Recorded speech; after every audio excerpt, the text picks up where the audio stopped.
జబర్దస్త్ లో మీకు బాగా ఫేమస్ డైలాగ్ హైవేలో లారీ మిమ్మల్ని ఎక్కువ యూజ్ చేస్తూ ఉంటారు స్కిట్ స్టార్ట్లో. షూటింగ్ అయిపోయిన తర్వాత మీరు ఏమైనా హైవేలో లారీ ఆపడం లాంటివి చేస్తూ ఉంటారా? మీరు ఏం మాట్లాడుతుంటారు ఫస్ట్ మాట్లాడుతున్నాను నేను అందుకని యూట్యూబ్ ఛానల్ ఇంటర్వ్యూ ఇవ్వకపోవడానికి కారణం ఇది.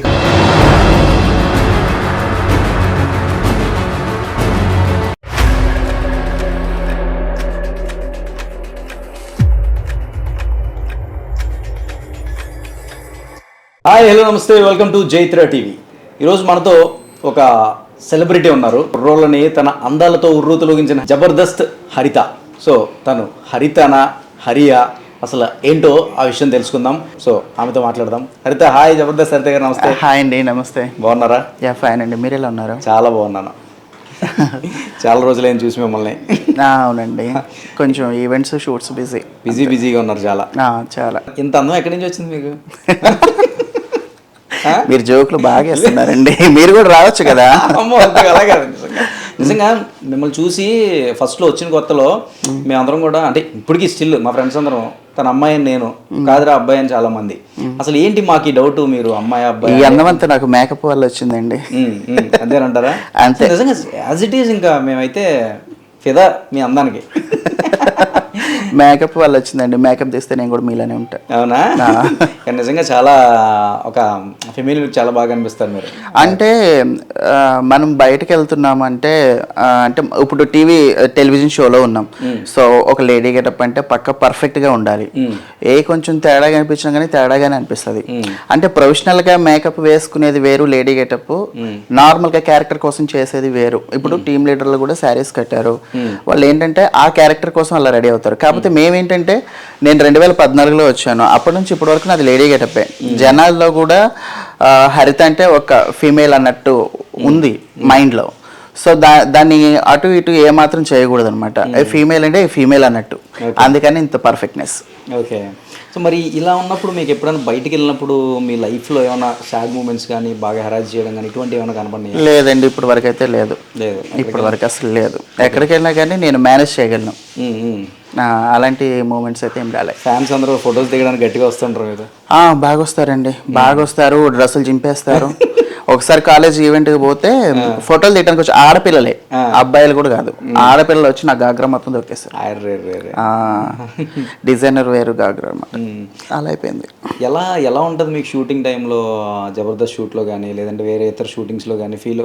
మిగతా వాళ్ళందరితో కూడా చాలా బాగానే నార్మల్గా చిల్ అయిపోయి అందరూ నార్మల్గానే ట్రీట్ చేస్తారండి. ఎవరు డిఫరెంట్గా ఏమి ట్రీట్ చేయరు. అందరూ ఎడ్యుకేషన్ పరంగా అందరూ మైండ్ మెచ్యూరిటీ ఉన్నవాళ్ళే కదా. అవును. మరి ఇలా చూసి అంత ఇదైతే లేదులే, కానీ అందరూ పర్లేదు, బాగానే ట్రీట్ చేస్తారు. జబర్దస్త్లో మీకు బాగా ఫేమస్ డైలాగు హైవేలో లారీ అని మిమ్మల్ని ఎక్కువ యూజ్ చేస్తూ ఉంటారు స్కిట్ స్లాట్లో. దానికి ఏంటి కారణం? షూటింగ్ అయిపోయిన తర్వాత మీరు ఏమైనా హైవేలో లారీలు ఆపడం అలాంటివి ఏమైనా చేస్తూ ఉంటారా? మీరు ఏం మాట్లాడదు మీకు అర్థమవుతుందా? ఫస్ట్ మీరు అడిగే క్వశ్చన్ క్లారిటీ ఉందా?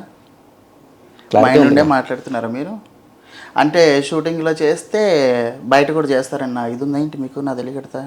నేను అందుకని యూట్యూబ్ ఛానల్కి ఇంటర్వ్యూ ఇవ్వకపోవడానికి కారణం ఇదే. దిక్కుమాల క్వశ్చన్లు అడుగుతారని. మీరు కూడా అదే క్వశ్చన్లు అడుగుతారు. అసలు నేను కూర్చోండి. నేను క్యాజువల్గా అడిగాను అంతే, మైక్ పెట్టుకోండి. అలా మధ్యలో లేచిపోవడం అలానే కాదు. మీరు అలా పిచ్చి క్వశ్చన్లు అడగొద్దు. మీరు పిలవంగానే వచ్చినందుకు మీరు మంచిగా అడగాలి క్వశ్చన్లు. అంటే ఎక్కడ పోయినా కానీ ఇంటర్వ్యూలలో ఏ క్వశ్చన్లు అంటే నా తెలియకడతా. అన్నీ రొటీన్గా, అంటే ముందే యాంకరింగ్ చేసే వాళ్ళందరూ ఈ క్వశ్చన్లు అడగాలని రాసుకుంటారా ఏంది? నా తెలియదు. అంటే మిమ్మల్ని పర్టికులర్గా ఇబ్బంది పెట్టాలని కాదు, మీరు చెప్పే ఆన్సర్ ద్వారా జనాలకు తెలియదు. ఏంటంటే ఆ స్కిట్లు ఏంటంటే, ఇప్పుడు నేను మంచిగా చేసిన స్కిట్లు కూడా ఉన్నాయి. మరి వాటి గురించి ఎందుకు మాట్లాడరు? హైవే గురించి చేస్తేనే మాట్లాడతారు. ఆ డైలాగ్తో మీరు హైలైట్ అయ్యారు కదా, సో దానికి ఒక క్లారిటీ కదా. హైలైట్ అయినా మీకు అనిపించింది కదా, మరి అలా ఎలా చేస్తారండి? నా తెలియకడతా. అంటే రీల్లో చేస్తే రియల్గా చేయాలని ఉందా? అది క్లారిటీ ఇస్తారు జనానికి అని చెప్పేసి అడిగాను అంతే. ఏమి క్లారిటీ ఇస్తారు? నాకు ఇలాంటి క్వశ్చన్లు కొన్ని బీపీ రేగుతాయి సార్. మరి మీ రిలేటివ్స్ నుంచి మీకు సపోర్ట్ ఎట్లా ఉంది? ఫస్ట్ మీరు కెరియర్ స్టార్టింగ్లో కానీ ఇప్పుడు కానీ? నేను డాన్స్ ఫీల్డ్కి వచ్చిన తర్వాత ఫస్ట్లో మా గురువుగారు వచ్చి బొమ్మారెడ్డి శ్రీనివాసరెడ్డి గారు అండి. సో నేను డాన్స్ ఫీల్డ్కి వచ్చినప్పుడు క్లాసికల్లో లేడీ గెటప్ వేయించేవాళ్ళు. సో ఆయన నాకు వేయించారు ఫస్ట్. సో అలా నేను లేడీ గెటప్ వేస్తున్నప్పుడు, అంటే మా ఊరు కొంచెం పల్లెటూరు కాబట్టి మా ఊరు వాళ్ళకి తెలియదు కాబట్టి, సో మా ఊరు వాళ్ళు ఏంటంటే వీడు రోజు బ్యాగ్ తగిలించుకుని వెళ్తున్నాడు వస్తున్నాడు, వీడు అసలు ఏం చేస్తున్నాడు అని ఒక ఇదిలో ఉండేవాడు. నేనేంటి ప్రోగ్రామ్కి వెళ్ళేది చేసుకునేది, సైలెంట్గా ఇంటికి వచ్చేది. సో అలా ఉన్న టైంలో ఒకసారి మా ఇంట్లో గొడవ అయింది. అంటే నా బ్యాగ్ చెక్ చేస్తే లంగా ఓనీలు విగ్గులు ఇవన్నీ ఉంటాయి కదా. మా అమ్మగారు అయితే నాకు ఫస్ట్ నుంచి నాకు కోఆపరేషన్ అన్నమాట. సో మా అమ్మగారి తరపు నుంచి ఎలాంటి ఇబ్బంది లేదు, కానీ మా నాన్నగారు వాళ్ళ తరపు నుంచి మా నాన్నగారు కొంచెం గోల్ చేసేవాళ్ళు. సో తర్వాత అందరికీ రివీల్ అయిపోయింది నేను లేడీ గెటప్ వేస్తున్నాను. సో నాకు ప్రజెంట్ ఆ టైంలో ఏంటంటే మనీ ఇంపార్టెంట్. సో అంటే మాది ఫస్ట్ నుంచే పూర్ ఫ్యామిలీయా. ఆ టైంలో నాకు మనీ ఇంపార్టెంట్. ప్రోగ్రామ్స్ నేను బాగా చేసేది. అంటే నేను జబర్దస్త్ రాకముందే నేను ఫుల్ బిజీ. సో అలా మనీ కోసం అని చెప్పేసి ఈవెంట్లు బాగా చేసేది. ఆ ఈవెంట్లో లేడీ గెటప్ లేను. అప్పుడు ఆడపిల్లలు ఉండేవాళ్ళు కాదు. సో ఆడపిల్లల కొరత నేను తీర్చేదన్నమాట మా టీంలో. సో అలా నేను లేడీ గెటప్ వేయడం జరిగింది. అలా ఒక డాన్స్ కాంపిటీషన్లో బుల్లెట్ భాస్కర్ అన్న చీఫ్ గెస్ట్గా వచ్చాడు. అక్కడ నన్ను చూసి అమ్మాయి ఇలాగే ఉన్నావు. అప్పటికి జబర్దస్త్ పెట్టి నాకు తెలిసి స్టార్ట్ చేస్తే 1 year అవుతుంది. 1 year అవుతుంది. లేడీ గెటప్ బాగుంది, నీకు బాగా సెట్ అయ్యావు, చేస్తావంటే ఫస్ట్ నేను నమ్మలే. తర్వాత ఫస్ట్ ఆయన నెంబర్ ఇచ్చిన తర్వాత, అప్పుడు నాది నోకియా డబ్బా ఫోను. నెంబర్ ఇచ్చిన తర్వాత నెంబర్ పోయింది. ఆయన నెంబర్ ఇచ్చిన తర్వాత నెంబర్ పోయింది. నేను కూడా లైట్ తీసుకున్నాను. మళ్ళీ అనుకోకుండా ఖమ్మంలో ఒకసారి కలిసాం. ఫోన్ చేయమంటే ఫోన్ చేయలేదు. నీకేంటి అంత ఆ మాట అన్నారు. ఆ మాట అనేసరికి నాకేం చెప్పాలి తెలియదు. ఫోన్ పోయిందని అబద్ధం చెప్పిన. ఇంకేం చేస్తాం, కవర్ చేయాలి, ఇంకా తప్పదు. ఇంకా సో కవర్ చేయడానికి ఫోన్ పోయిందని అబద్ధం చెప్తే మళ్ళీ నెంబర్ తీసుకొని మాట్లాడితే అలా 2015 June 23 నా ఫస్ట్ ఎపిసోడ్ టెలికాస్ట్ అనమాట. అప్పుడు ఎవరు, చంటి గారు అనమాట. చంటి గారు టీమ్ లీడరు, బుల్లెట్ భాస్కర్ అన్న, సునామీ సుధాకర్, రైజింగ్ రాజు గారు, గెడ్డం నవీను, వీళ్ళందరూ ఆయన కింద కంటెస్టెంట్లు. కానీ ఇప్పుడు నాకు ఒకటే హ్యాపీ అనిపిస్తుంది, అప్పుడు నేను ఫస్ట్ స్కిట్ ఎవరితో అయితే చేసినా వాళ్ళందరూ ఇప్పుడు టీమ్ లీడర్లు అయ్యారు. సో అలా అనమాట.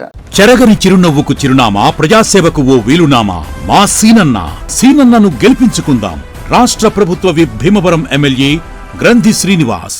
అలా నాకు ఆ ఛాన్స్ వచ్చింది. ఆ తర్వాత భాస్కర్ అన్న దాంట్లో చేశాను, ఒక 3 years చేశాను. తర్వాత 2 years ఏమో పటాస్ ప్రకాష్ అన్న టీంలో చేశాను.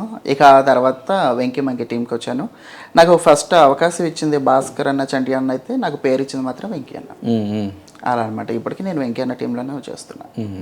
ఇప్పుడు మీరు సక్సెస్ వచ్చిన తర్వాత రిలేటివ్స్ మైండ్ సెట్ ఏమైనా మారిందా, అలాగే ఉన్నారు ఇంకా? లేదండి, మారిందా? మాహరిత చూడరా మాహరిత అంటున్నారా? ఇక అది కామన్. ఇప్పుడు ఎలా అంటే పేరు వస్తే ఒకలాగా ఉంటుంది, పేరు రాకపోతే ఒకలాగా ఉంటుంది. అది నా విషయం అనే కాదు, నేను చాలా మంది లేడీ గెటప్లను అలానే చూసాను. పేరు రాకపోతే ఈడేంటి అట్లా ఉన్నాడేంటి, ఇట్లా ఉన్నాడేంటి, తేడాగా నడుస్తున్నాడేంటి, ఇలాంటి మాటలన్నీ ఉంటాయి. ఇంకా కొంచెం వల్గర్గా ఉంటాయి. నేను కెమెరా ముందు ఎందుకులని చెప్పట్లేదు. ఒకవేళ పేరు వచ్చింది అనుకోండి, అది వేరేలా ఉంటుంది. చూసి నవ్వుకునే వాళ్ళు ఉంటారు, మొహం మీద తలుపులు వేసిన వాళ్ళు ఉంటారు. నా లైఫ్లో ఉన్నాయి. అదే నేను పేర్లు చెప్పదలుచుకోలేదు, కానీ వాళ్ళకి తెలుస్తుంది చూసిన వీడియో ప్రతి దాంట్లో. మీకు బాగా పేరు తెచ్చిన ఒక పీక్ మూమెంట్ కానీ, పీక్ ఎపిసోడ్ కానీ, ఒక మంచి డైలాగ్ కానీ ఏమైనా ఉందా బాగా పేరు తీసుకొచ్చింది మీకు? అది వెంకీ మంకీ టీంలోనే అండి. వెంకీ మంకీ టీంలో వెంకీ అన్న నన్ను లవర్గా యాక్ట్ చేయడానికి తీసుకొస్తాడు.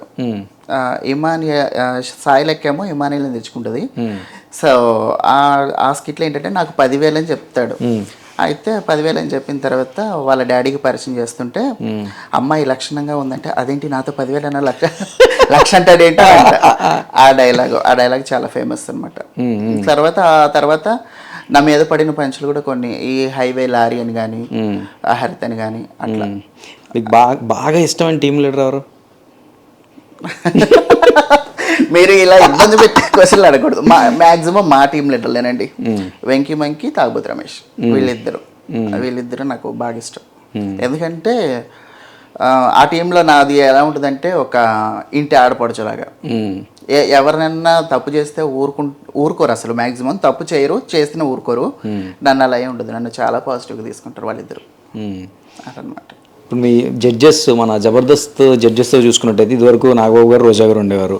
సో ఇప్పుడు ఎవరు పొలిటికల్ హడావిడిలో వాళ్ళు ఉన్నారు. సో ఇప్పుడు జడ్జెస్ మారారు. ఇప్పుడు అప్పటికి ఇప్పటికి ఏమైనా చేంజెస్ ఉన్నాయంటారా, లేదంటే వాళ్ళు బాగానే ఉన్నారు, ఇప్పుడు వీళ్ళు కూడా బాగానే ఉన్నారు మీకు కోఆపరేటివ్గా? అంటే ఫస్ట్లో అలవాటు కాలేదు కాబట్టి కొంచెం ఉంటాయి. అంటే ఎట్లా అంటే, పెళ్ళైన కొత్తలో 3 పిల్లలకి అండర్స్టాండింగ్ లేకపోతే ఎలాంటి చిక్కులు వస్తాయో అలా ఉంటాయి. కాకపోతే అలవాటు అయితే అందరూ బాగా సపోర్ట్ చేస్తారు. అలా ఏం లేదు. అంతా ఓకే. రోజా గారు మాత్రం బాగా సపోర్టివ్ కదా మొత్తం టీం అందరికి, జబర్దస్త్ లో ఉన్న వాళ్ళందరికీ. ఆవిడ ఉంటే ఆ లెక్క వేరండి. రోజా గారు ఫేవరెట్ నాకు నిజం చెప్పాలంటే. ఎందుకంటే మేము కాస్ట్యూమ్ లో కూడా నేను ఆవిడ చూసి కాపీ కొడతా. డిజైనర్ ఈ రోజు ఆవిడకి ఆ కాస్ట్యూమ్ తీసుకొస్తే నెక్స్ట్ షెడ్యూల్ లో ఆ కాస్ట్యూమ్ నాకు ఉంటది. అంటే ఆవిడ బడ్జెట్ వేరు, ఆవిడ బడ్జెట్ లో డిజైనర్ వేరు వేరే ఉంటది. నా బడ్జెట్ లో నేను డిజైనర్ వేరు, అదే కలర్ కాంబినేషన్ లో నేను ఒరిజినల్ చైనా పీస్ లాగా, ఒరిజినల్ చైనా పీస్ డూప్లికేట్ అన్నట్టు ఓకే అలా నేను చేసేదన్నమాట.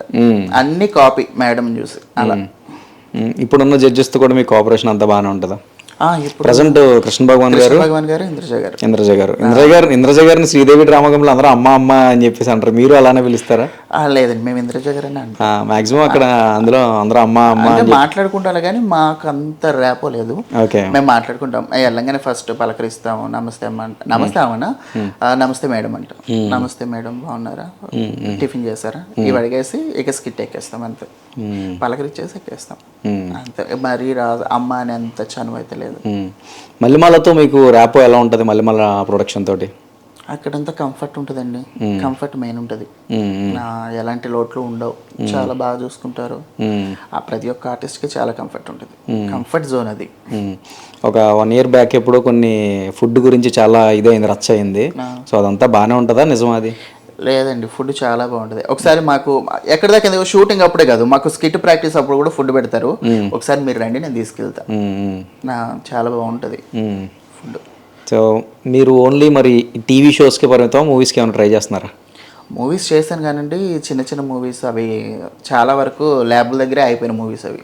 అంటే నా పేమెంట్ నాకు వచ్చేసి నో ప్రాబ్లం.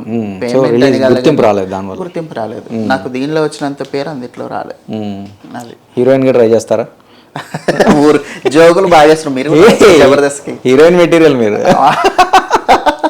లేదండి, అంటే లాక్డౌన్ ముందు వరకు హీరోయిన్ మెటీరియల్ ఏమో కానీ లాక్డౌన్ తర్వాత మాత్రం ఎందుకు కొత్తమైన, అంటే లాక్డౌన్ 6 months పెట్టిన తర్వాత తినడం పడుకోవడం కదా, ఇంకా చేసేది ఏముంది, ఇంట్లో నుంచి బయటకు వచ్చే పని లేదు. అప్పుడు లావైన అప్పటి నుంచి ఇప్పుడు దాకా ఇదే ఫిజిక్ మెయింటైన్ చేస్తున్నా. మళ్ళీ 6 నెలలు కూర్చుంటే మీరే సన్న అవుతారు. అంటే ఇప్పుడు నా కోసం మళ్ళీ లాక్డౌన్ పెట్టాలా? అయితే మరి ఇప్పుడు పెళ్లి మీద మీ ఒపీనియన్ ఏంటి? పెళ్లి మీద అది టైం రావాలండి. కళ్యాణం వచ్చిన కక్కు వచ్చిన ఆగదంటారు కదా, అలా అది అలా నెట్టుకుంటూ రావాలి అంతే. తొందరపడితే అవ్వదు. మీరు చేసుకుంటారా పెళ్ళి లైఫ్లో? చేసుకుంటారంటే ఇది చాలా మందికి డౌట్. చాలా మంది అడిగే క్వశ్చన్లు కూడా తెల్లతెక్క క్వశ్చన్లు ఉంటాయి కదా, అందుకు ఈ క్వశ్చన్ కూడా ఉంటుంది. అంటే చేసుకుంటే ఎవరిని చేసుకుంటారు, అమ్మాయిని చేసుకుంటారు, అబ్బాయిని చేసుకుంటారని. మ్యాక్సిమం అంటే చాలా మందికి క్లారిటీ ఉంది ఏది అమ్మాయిని చేసుకుంటామని. ఇప్పుడు ఎక్కడ దాకా ఎందుకు మా జబర్దస్త్ లేడీ గెటప్ వినోదిని చేసుకోలేదా, మోహన్ చేసుకోలేదా, హరికృష్ణ చేసుకోలేదా? అమ్మాయిలే చేసుకుంటారు, బాబు పిల్లలే పుడతారు. కానీ ఏంటంటే చాలా మందికి తలతిక్క, వాళ్ళకి కొంచెం పిచ్చి ఉంటుంది. ఆ పిచ్చి వల్ల అలాంటి క్వశ్చన్లు అడుగుతారు కానీ అమ్మాయిని చేసుకుంటారు. ఆ క్వశ్చన్ అడగకుండా నన్ను బాగా పేరు అంటే ఇప్పుడు నెక్స్ట్ నేను అడిగేది అదే తెలిసి ఆపడానికి మీరు నాకు ఇచ్చారు కాబట్టి ఆన్లైన్ అర్థం చేసుకున్నారు చాలు. ఓకే, పెళ్లి మీద అయితే మంచి ఒపీనియన్ ఉంది. బట్ కక్కు వచ్చే టైం, అది కళ్యాణం వచ్చినా కక్కు వచ్చిన ఆగదంటారు కాబట్టి ఆ టైం కోసం చూస్తున్నారు. టైం కోసం. ముందు కళ్యాణమా కక్క? మీరు రావు గారు, మీరు చాలా రాంగ్ గా వెళ్తున్నారు. ఇది తప్పండి. కక్కు ఎట్లా వస్తుంది? ముందు కళ్యాణమే. కళ్యాణమేనా? రీసెంట్ టైమ్స్లో మీ గురించి ఒక న్యూస్ వచ్చింది, ఎర్రచందనం స్మగ్లింగ్ గురించి. ఏంటది, దాని కథ ఏంటి? అది అంటే ఇప్పుడున్న నా ఫ్యాన్స్కి కాదు, ఇంకా నేను వీడియో పెడితే దాని కింద కొంతమంది తెలివి తక్కువ వాళ్ళు కామెంట్లు పెడుతున్నారు. అంటే వాళ్ళు ఏంటంటే టైంపాస్కి పెట్టే కామెంట్లు ఉంటాయి కదా, వాళ్ళ కోసం చెప్తున్నాను. యాక్చువల్లీ ఆ స్మగ్లింగ్